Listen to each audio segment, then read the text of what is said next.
C programming এর Bangla video টিউটোরিয়ালে আপনাদের সবাইকে স্বাগতম। আমি মোহাম্মদ শরীফ চৌধুরী। গত পর্বে আমি স্ট্রিং এর বেশ কিছু ফাংশন আপনাদেরকে দেখিয়েছিলাম এবং সবশেষে একটা টাস্ক দিয়েছিলাম আপনাদেরকে। সেটা হচ্ছিল যে আমরা দুটি অনেক বড় ইন্টিজার নাম্বার ইনপুট নেব এবং সেটা সাধারণভাবে কম্পেয়ার করে দেখব যে কোনটি বড় কোনটি ছোট। সো সাধারণভাবে ইন্টিজার দিয়ে আপনারা এই কাজটা করতে পারবেন না, কারণ ইন্টিজারের রেঞ্জ যখন ক্রস হয়ে যাবে তখন এই মানটা আর কাজ করবে না, মানে ওই গ্রেটার দেন লেস দেন এই অপারেটরগুলো আর কাজ করবে না, কারণ তার মধ্যে যে ভ্যালুটা অ্যাসাইন হবে সেটা সঠিক ভ্যালু অ্যাসাইন হবে না। এই জিনিসটা আপনাদেরকে দেখানোর জন্য আমি একটা ছোট প্রোগ্রাম লিখতেছি। প্রথমে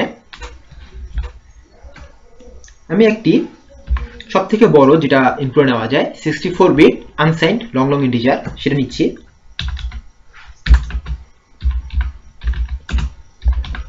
এটা প্রায় 10 টু দি পাওয়ার 19 এই রেঞ্জের মতো কাজ করে। এটা একুরেট রেঞ্জ না, আপনারা 64 বিট মানে 2 টু দি 64 এর যে মানটা সেই মানটাই আসলে হচ্ছে যে আনসাইন্ড লং ইন্টিজারের মূল মান, এত থেকে এক মাইনাস করে। সো আনসাইন্ড লং নিলাম এবং এটাই হচ্ছে যে সিতে নেওয়া যায় ইন্টিজারের সর্বোচ্চ মান আপাতত। আনসাইন্ড লং এ নিলাম। এখন আমরা একটা সাধারণের জন্য হোয়াইল লুপ চালাচ্ছি যে বিভিন্ন মান নিয়ে আমরা চেক করব। তো প্রথমে আমরা কি করব, প্রতি ক্ষেত্রেই এর একটা করে মান আমরা ইনপুট নেব। scanf %llu এটা হচ্ছে স্পেসিফায়ার, কমা $a এবং আমরা সেটা প্রিন্ট করে দেব। প্রিন্টে %llu ব্যাকস্ল্যাশ কমা a। এবার আমরা প্রোগ্রামটাকে রান করি। সো এখন দেখুন আমরা এখানে বিভিন্ন রকম ইনপুট দেব। যখন 1 ইনপুট দিচ্ছি 1 আসতেছে, 1 2 3 ইনপুট দিলাম 1 2 3 আসতেছে, 1 2 3 4 5 6 7 8 9 দিলাম, এটাও আসবে 1 2 3 4 5 6 7 8 9 1 2 3 4 5 6 7 8 9 এই মানটাও আসতেছে, কারণ এটা রেঞ্জের মধ্যে পড়তেছে। 2 3 4 5 6 7 8 9 2 3 4 5 6 7 8 9 1 2 3 4 5 6 7 8 9। এবার অনেক বড় একটা মান নিয়েছি আমরা, এটা চাপলাম। দেখুন এই মানটা একই না, কারণ কি, এটা হচ্ছে ইন্টিজার রেঞ্জ ক্রস করে ফেলছে। ইন্টিজার রেঞ্জ ক্রস করে ফেলার পর হয়েছে যে আসলে এই মানটার এই এ ভেরিয়েবলের মধ্যে অ্যাসাইন করা সম্ভব হচ্ছে না। তখন এই মানটা অ্যাসাইন করতে যায় যে পরিমাণ সমস্যাটা হচ্ছে যে তার ফলে একটা কম্পাইলার বেস এটা ক্যালকুলেট করে একটা গার্বেজ মান আসতেছে। এটাও একটা মানে একটা নির্দিষ্ট লজিক আছে কেন এই মানটা আসতেছে, বাট সেটা একটু জটিল, আমরা এখন সেটা আলোচনা করব না। তবে এইটাটুকু জানা উচিত, জানা রাখি যে আমরা যখন রেঞ্জটা ক্রস করে যাবে তখন আমরা আর একুরেট মানটা পাবো না। রেঞ্জটা ক্রস হয়ে গেলে আমরা একুরেট মান পাবো না। প্রোগ্রামিং কন্টেক্সটে এই জিনিসটা খুবই জরুরি, কারণ প্রোগ্রামিং কন্টেক্সটের রেঞ্জ নিয়ে একটা কথা বলা থাকে যে আমাদের যদি রেঞ্জ দেওয়া থাকে অনেক বেশি পরিমাণে 2 টু দি পাওয়ার 32 বিট, সেক্ষেত্রে আমরা ইন্টিজার সাধারণ নিয়ে কাজ করতে পারবো না। এরকম সি প্লাস প্লাসে পারবো, বাট সিতে পারবো না, লং নিয়ে কাজ করতে হবে। এই ব্যাপারগুলো আরো কিছু জিনিস মনে রাখা উচিত যে শর্ট ইন্টিজার এই রেঞ্জগুলো নেটে সার্চ দিয়ে আপনারা শর্ট ইন্টিজার লং ডবল এগুলো যে রেঞ্জ, এগুলো আপনারা নেটে সার্চ দিয়ে দেখে নেবেন আসলে এগুলো রেঞ্জ কি পরিমাণ। যদি বলা থাকে যে কোনো একটা মান 2 টু দি পাওয়ার 32 হবে, তাহলে সেক্ষেত্রে আমরা অফকোর্স লং ইউজ করতে পারবো না, হয়তো লং ইন্টিজার ইউজ করতে হবে, অথবা আনসাইন লং ইউজ করতে পারি, কারণ আনসাইন লং ইউজ করতে পারবো না, কারণ 2 টু দি পাওয়ার 32 এই সংখ্যাটাকে লং এর মধ্যে আনা যায় না। লং এর রেঞ্জ হচ্ছে যে -2 টু দি পাওয়ার 31 থেকে শুরু করে 2 টু দি পাওয়ার 31 - 1 পর্যন্ত। এই জিনিসটা আপনারা নেটে সার্চ দিয়ে দেখে নেবেন এই রেঞ্জটা আসলে কি হয়। তো এতটুকু আপাতত আমরা জেনে রাখি যে আমাদের মানটা যদি কখনো রেঞ্জ ক্রস করে ফেলে সেক্ষেত্রে আমরা সঠিক আউটপুটটা পাবো না, এবং সঠিক আউটপুট না পাওয়ার ফলে কি হবে, আমরা যে প্রোগ্রামটা করলাম সেটা পুরোপুরি বৃথা গেল। সো তার মানে আমরা ঠিক এইভাবে এত বড় সংখ্যা আমরা হিসাব করতে পারবো না। এই সংখ্যাটাকে হিসাব করার জন্য স্ট্রিং ইউজ করা হয়। জাভাতে বিগ ইন্টিজার নামে ক্লাস রয়েছে, সেটা জাভা আপনারা যারা করেছেন তারা বুঝতে পারবেন, কিন্তু আপাতত সি যেহেতু আমরা শিখতেছি, তো এতটুকু অন্তত জেনে রাখি যে অনেক বড় মান ক্যালকুলেট করার জন্য আমাদেরকে অফকোর্স স্ট্রিং ইউজ করতে হবে। আচ্ছা, এবার আসি যে আমরা স্ট্রিং দিয়ে কিভাবে এই কাজটা করব। আজকে আমাদের যেই প্রোগ্রামটা, সেই প্রোগ্রামটা হচ্ছে যে আমরা দুটো বড় সংখ্যা নিব, দুটো বড় সংখ্যা নিয়ে সেটাকে কম্পেয়ার করব যে কোন সংখ্যাটা বড় কোন সংখ্যাটা ছোট, এবং আমাদের স্যাম্পল দেওয়া থাকবে আর স্যাম্পল আউটপুট হচ্ছে আমাদেরকে এইভাবে দিতে হবে। এক্ষেত্রে ধরে নেওয়া হয়েছে যে প্রথম সংখ্যাটা হচ্ছে এ, পরের সংখ্যাটা বি, এবং আমাদের প্রথম সংখ্যাটা যদি বড় হয় তাহলে দেখাতে হবে যে এ গ্রেটার দেন বি, পরের সংখ্যাটা যদি বড় হয় তাহলে দেখাতে হবে যে এ লেস দেন বি, এবং দুটো ইকুয়াল হয় তাহলে এ ইকুয়াল টু বি। এই জিনিসটা আমাদেরকে দেখাতে হবে। সো আমরা প্রোগ্রামে চলে আসি, কি করব, জিনিসটা কেটে দেই। এবার আমরা যেটা করেছিলাম যে আনসার লং লং এ, এটা তো নিতে লাগতেছে না। স্ট্রিং কম্পেয়ারের সাহায্যে আমরা জিনিসটা করব, সেই জিনিসটা বলি। তার আগে বলি যে স্ট্রিং যে কম্পেয়ার করা হয়, এটাকে আসলে কম্পেয়ারিং এর যে পদ্ধতি সেটাকে বলা হয় যে লেক্সিকোগ্রাফ, আর এই কম্পেয়ার যে করা হচ্ছে সেটাকে বলা হচ্ছে লেক্সিকোগ্রাফিক্যালি কম্পেয়ার। লেক্সিকোগ্রাফিক্যালি কম্পেয়ার ব্যাপারটা কি রকম সেটা বলি। যে এটা হচ্ছে ইন্ডেক্স টু ইন্ডেক্স চেক করে। ইন্ডেক্স টু ইন্ডেক্স চেক করা কিরকম, যদি আমার একটা চেক করার ব্যাপারটা যদি এরকম হয় যে প্রথমে আছে 1, তারপর আছে 2, তারপর আছে 3, এবং আরেকটা যদি আছে প্রথমে আছে 1, তারপর আছে 3, তারপর আছে 3, এবং 4 দিলাম, তারপর এখানে আছে 4। লেক্সিকোগ্রাফিক্যালি হচ্ছে যে আমরা প্রথম থেকে শুরু করব চেক করা। এটা মিলছে, তার মানে এখন পর্যন্ত সেম। এটা মিলে নাই, তার মানে এখানেই বাদ। এই দিকগুলো আর চেক করা হবে না। এটাকে বলে লেক্সিকোগ্রাফিক্যালি কম্পেয়ার। লেক্সিকোগ্রাফিক্যালি কম্পেয়ারের কিছু সুবিধা আছে, কিছু অসুবিধা আছে। যেমন এই সংখ্যাটা যদি মানে এই জিনিসটা দেখা যাচ্ছে যে প্রথমটা ছোট হয়ে গেছে, এবং এটা হচ্ছে কম্পেয়ার করে যে কোনটা ছোট, এটাও কিন্তু লেক্সিকোগ্রাফিক্যালি কম্পেয়ারের মধ্যে পড়ে। এবং আমাদের স্ট্রিং কম্পেয়ার যে ফাংশনটা আছে সেটা এটাও রিটার্ন করে। স্ট্রিং কম্পেয়ার যে ফাংশনটা, আমি সেটার কাজটা আগে একটু দেখে নিই আপনাদের সবার সামনে। স্ট্রিং কম্পেয়ারে যেটা হয় যে শুধুমাত্র আমরা বলেছিলাম যে যদি 0 রিটার্ন করে তাহলে সেম, কিন্তু 0 বাদ দিয়ে সে আরো দুটো জিনিস রিটার্ন করে। একটা হচ্ছে মাইনাস মান, নেগেটিভ মান, একটা হচ্ছে পজিটিভ মান। সাধারণ ক্ষেত্রে সেটা -1, একটা +1 হয়। যদি +1 হয় তার মানে প্রথম যে ইন্টিজারটা আমরা নিয়েছি সেটা বড়, আর যদি -1 হয় তাহলে পরে যে ইন্টিজারটা নিয়েছি সেটা বড়।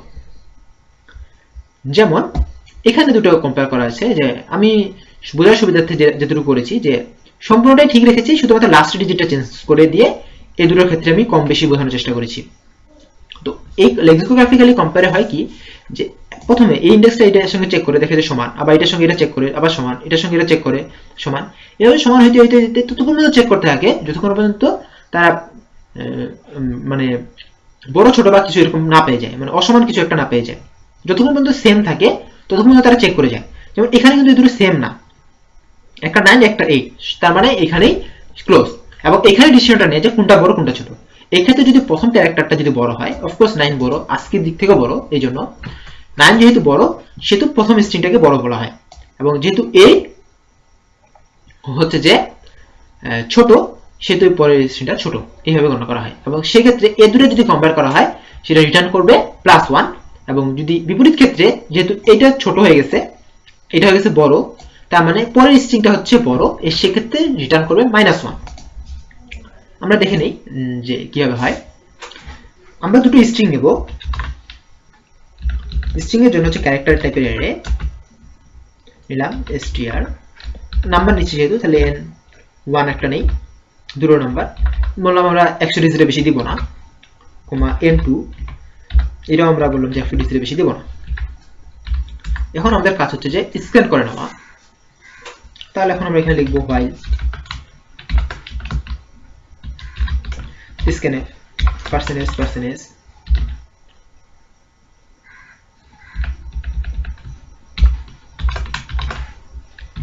percentage comma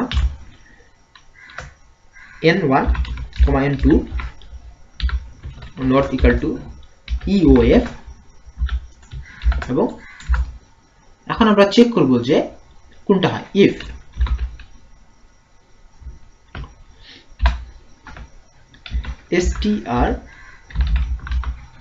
strcmp string compare আমরা করতেছি n1 n2 এর দুটো যদি ইকুয়াল এই দুটো যদি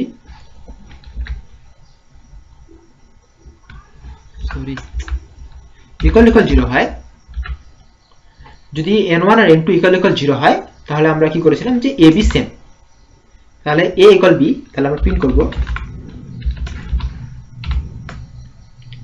যে a ইকুয়াল b এক্সপ্রেশন। আমরা এটা আরো দুটো অংশ করে নিচ্ছি, যে এখানে আমরা লিখব যে যদি if যদি strcmp স্ট্রিং কম্পেয়ারটা যদি স্ট্রিং কম্পেয়ার n1 n2 এই দুটো যদি গ্রেটার দেন 0 হয়, তাহলে আমরা বলেছিলাম যে গ্রেটার দেন 0 মানে কি a বড়, তাহলে a হবে বড়, এবং যদি লেস দেন 0 হয়, এখন এখানে ইফ না, এখানে আমাদেরকে ইউজ করতে হবে এলস ইফ। ইফ ইউজ করলে সমস্যা নাই, কারণ যে কোনো একটাই হবে, এবং এলস ইফ দিলাম যদি এলস ইফ না দিলেও চলবে, কারণ পরেরটা ইতিমধ্যে অটোমেটিক্যালি বড় হয়ে যাবে, তাহলে এখানে আমরা দেব লেস দেন। আপনি এলস ইফ দিয়ে চেক করতে পারেন যে যদি লেস দেন 0 হয়, দেওয়া থেকে না দেওয়াটাই ভালো। ইফ এলস ইফ এর ব্যবহার এটা আমরা জাস্ট এতটুকু করলাম। এখানে দেখালাম যে যদি 0 হয় তার মানে কি a ইকুয়াল b, যদি বড় হয় 0 থেকে বড় হয় তার মানে কি প্রথমটা বড়, সেই ক্ষেত্রে আমরা a এর মানটা বড়, যদি এটা না হয় তাহলে অফকোর্স a এর মানটা ছোট, এই জিনিসটা হবে। এবার আমরা রান করব প্রোগ্রামটা, প্রোগ্রাম রান হয়ে গেছে। এবার আমরা দুটো সংখ্যা ইনপুট দিচ্ছি, যেমন 1 2 3 দিলাম, ইন্টার 1 2 3 দিলাম, এই দেখালো। আবার 1 2 3 আবার 1 2 3 দিলাম ইকুয়াল টু b, এটা দেখালাম যে ব্যাপারটা একই রকম হচ্ছে। এবার 1 2 3 1 2 2 a গ্রেটার দেন b, 1 2 3 তারপর 1 2 3 1 2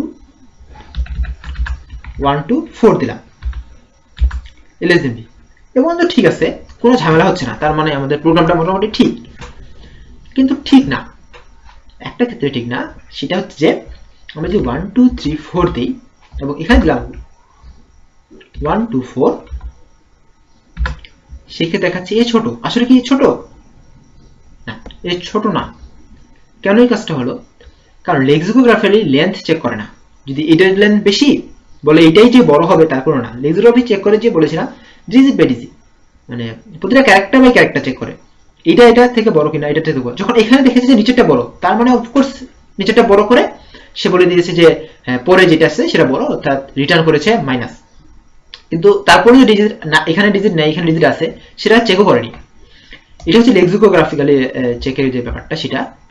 সো সেক্ষেত্রে আমাদেরকে এখানে একটু পরিবর্তন আনতে লাগবে।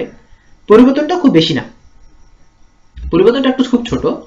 যেমন প্রথমে এখানে আমাদেরকে বলে দিতে হবে যে ইফ যদি string length str alien string length n1 এর বেশি হয়, স্ট্রিং লেন্থ যদি n1 এর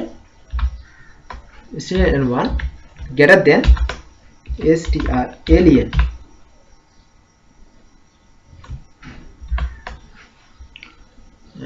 যদি n2 যদি n1 এর থেকে স্ট্রিং লেন্থ n2 এর বেশি হয়, তাহলে কি হবে? তাহলে a বড়,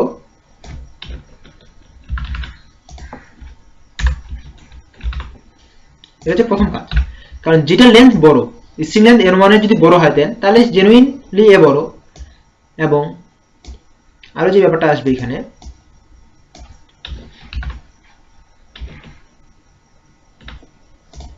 যে স্ট্রিং লেন্থ n1 যদি ছোট হয় তাহলে ছোট, এখানে আমরা ইউজ দিতে হবে। খুব কপি পেস্ট হয়ে যাচ্ছে, ব্যাপারটা খুব একটা ভালো না হলো।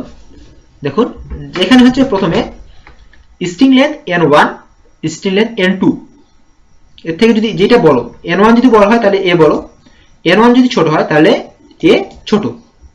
এবং যদি দুটোর মধ্যে কোনোটাই না হয় তখন এগুলোতে আসবে। দুটোর মধ্যে কোনোটাই না, তার মানে কি দুটো স্ট্রিং লেন্থ সমান, তখন আমাদের কম্পেয়ারটা সাকসেস হবে। এই কাজটা করলেই হয়ে যাচ্ছে।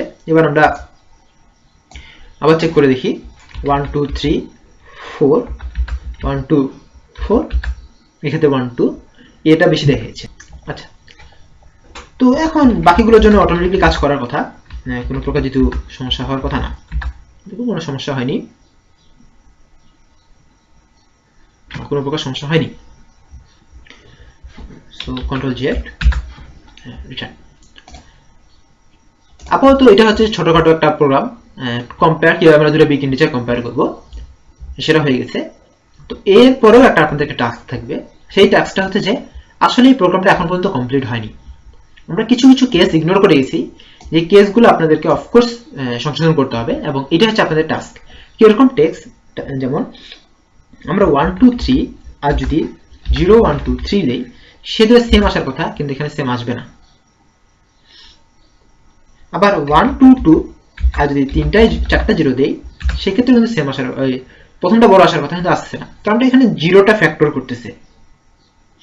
আসলে 0 তো ফ্যাক্টর করা যাবে না, প্রথম থেকে 0গুলো বাদ দিয়ে দিতে হবে, এবং সেটা আপনারা কিভাবে বাদ দিবেন সেটা অফকোর্স আপনারা চিন্তা করবেন যে কিভাবে বাদ দেওয়া যায়। আপনাদের টাস্ক হচ্ছে এটাই, যে আমরা এই সংখ্যক ইনপুটের জন্য যেন আমাদের আউটপুটটা ঠিক আসে, এবং কিভাবে ঠিক আসে সেটা আপনাদেরকে চিন্তা করতে হবে। এবং এই যে আপনারা যদি এই জিনিসটা করতে পারেন, তাহলে স্ট্রিং আর ক্যারেক্টার এরে এই যে সামঞ্জস্যটা আপনারা এটা খুব ভালোভাবে বুঝতে পারবেন, এবং এই ভালোভাবে বুঝতে পারলেই আপনারা আসলে স্ট্রিং যে কি জিনিস, মানে স্ট্রিং এর মূল যে ব্যাপারটা, স্ট্রিং কিভাবে ম্যানিপুলেট করতে হয়, সেই জিনিসগুলো ভালো করে বুঝতে পারবেন। সো ধন্যবাদ সবাইকে আমার সাথে থাকার জন্য। দেখা হয় পরের টিউটোরিয়ালে নতুন কোনো টপিকস নিয়ে। ধন্যবাদ সবাইকে।